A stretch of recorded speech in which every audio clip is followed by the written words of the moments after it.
7-minute sets. And let me know if you need parking validation.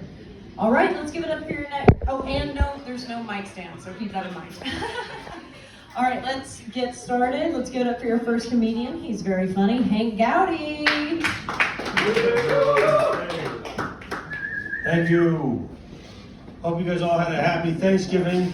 Sometimes, Thanksgiving, we all have different family dynamics. It can be strange, you know what I mean? Every time you come back, see your family. Sometimes you hear shit from your elderly relatives where it makes you laugh, but you're not sure if it's more funny than it is racist. You know what I mean? Yes. Like I hear shit. I heard my aunt, she described a leaf blower, she called them Mexican trumpets. I didn't agree with it, but I thought that was mildly humorous, And then someone described jalapenos as immigrant cherries. I go, I don't know about that. Seems a bit on the nose. And then the final one, they got that holy war going on. I heard someone describe, they called the cash register a Jewish piano. Make of that what you will. Someone asked me, they were like, hey, imagine if a Chinese guy was Jewish. I was like, Jackie Change. It's the best I could come up with. I figured out the best place to take mushrooms, it's the gym. A lot of people wouldn't think it's the gym, I'll tell you why. Because if you go to the gym on mushrooms and you start to, take too many mushrooms, you kind of have a bit of a panic attack. You lay on the floor, you're sweating, you're panting, holding your heart. You look like everybody else who's excelling at the gym. You know what I mean? If I were to do any of those things outside of my apartment in the middle of a park, people would call, there would be an ambulance involved. Meanwhile, people walk in, they see me having an overdose of mushrooms at the gym, they're like, oh, this guy's got a good pump on. Meanwhile, I'm deadlifting God. I don't know. I used to work as a cash register, a cashier. But, you learn a lot about how people say hello, greetings. When you're a cashier, you learn because people come in. The worst of these people that come in and go, hey, chief, what's going on, boss? I'm like, okay, we're not that formal. Then this guy keeps coming in and goes, hey, chief, what's going on, boss? Until finally I kind of snapped, I spoke up, I go, actually, I prefer king or master. You said, yeah, I prefer sultan. And then you have, you can go overly formal. There's like overly formal people. Hello there. Hello there. A phrase so Caucasian and white it makes Mr. Rogers look like Big X the Plug.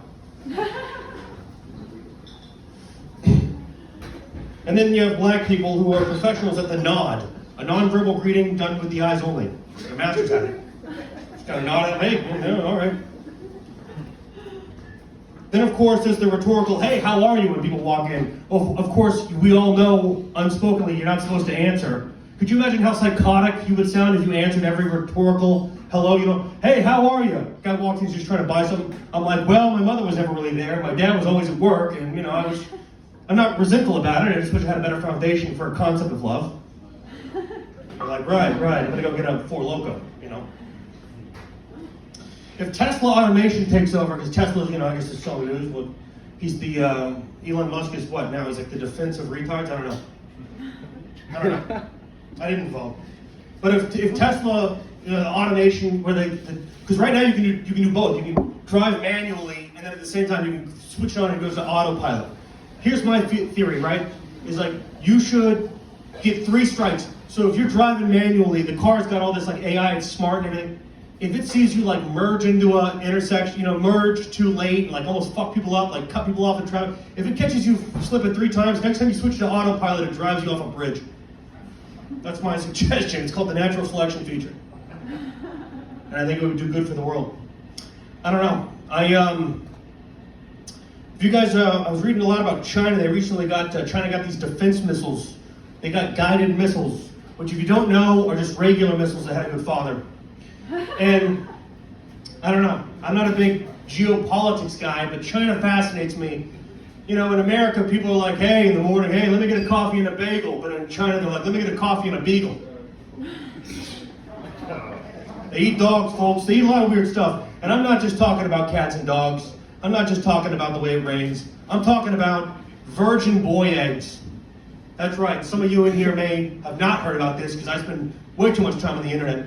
But virgin boy eggs are hard-boiled eggs that are prepared in the urine of a boy 10 years or younger. This is a delicacy in China. There's a Wikipedia page designated to it, and as a quick aside, I just want to say it's very funny to me that me saying a Wikipedia fact about China sounds like more racist than if I were to actively try and write a racist joke about China. Virgin voyage. But here's my question. A lot of questions come up when I hear about this, read about it. I'm like, where do they get this? Who secures the piss? Who secures the boys? Is there like some sort of like food critic from China that's in there eating one of these virgin voyages? Spits it out. This boy was molested. He's not a virgin at all. There's none of that. But I mean, again, you know, so you read some shit like that and you're like, maybe it didn't come from a lab. You know what I mean? Let's see what else is in the news. I write all my things in email. I email myself, you know. I'm a real up-and-comer. IPA drinkers are the agnostics of alcoholism. I agree with that. Either commit to liquor or drink light beer like a faggot. You know, I like to try and review different boozes. So what I'll do is I'll go on liquor store websites that I frequent. They have like, you know, rewards clubs, things. And I'll see and I'll read reviews of the different boozes before I try it to kind of get like an idea of what I'm about to buy. But it's always very funny because alcohol is unlike any other product in that it only ever has 5 stars or 1 star associated with the product. So you'll go on, you know, it's like, oh, top of the thing, it's like top of the page, like, oh, this gin was extremely pine forward. It was a wonderful accompaniment to my, you know, charcuterie board party in June.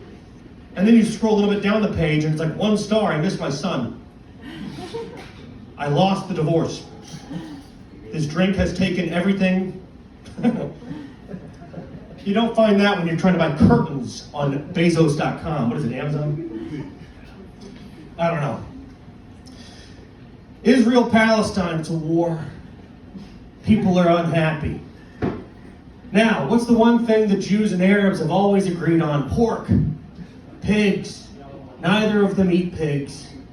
That's why I'm like, fuck this ceasefire nonsense. How about we pay our good tax-earning money to send Amy Schumer to framework a broker agreement? All right, gang, that's it for me. I love you all. Happy Christmas.